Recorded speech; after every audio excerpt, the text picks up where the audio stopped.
مفتی صاحب، کیا جنات انسانی جسم پر اثر ڈال سکتے ہیں؟ ڈال سکتے ہیں، لیکن اس کے واقعات بہت کم ہوتے ہیں، اور یہ ڈالتے بھی ان لوگوں پر ہیں جو جنات کا اثر لیتے ہیں، اور جو صبح و شام عاملوں کو گالیاں دیتے ہیں، برا بھلا کہتے ہیں، گارنٹی سے کہہ رہا ہوں ان پر جنات اثر ہی نہیں کرتے۔ جو عاملوں کے پاس جاتے ہیں اکثر 99.9% جنات انہی کے پاس آتے ہیں۔ اس لیے جنات کا سب سے بہترین علاج یہ ہے کہ جن اتارنے والے عاملوں کو برا بھلا کہنا شروع کر دیں آپ، اور ان کی ایسی کی تیسی کرتے رہیں، تو میں گارنٹی سے کہتا ہوں جن کے علاوہ سب کچھ آ جائے گا آپ پہ، جن نہیں آئے گا کبھی بھی۔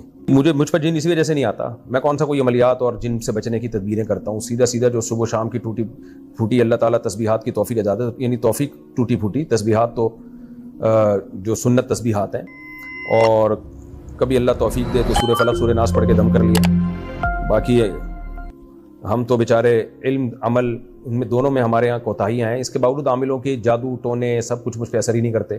اس کی وجہ ہے کہ میں صبح شام ان کا پاجامہ اتارتا رہتا ہوں، آپ بھی اتارتے رہیں، آپ پہ بھی کچھ نہیں ہوگا، ویسے بھی کچھ نہیں ہوتا ہے، صرف زیادہ تر ان لوگوں کے دماغی تخیل ہوتا ہے۔ تو آپ لوگوں کی وجہ سے ان کی دکانیں چل رہی ہیں، اس لیے جن چڑیل بھوت کے چکر میں نہ پڑا کریں۔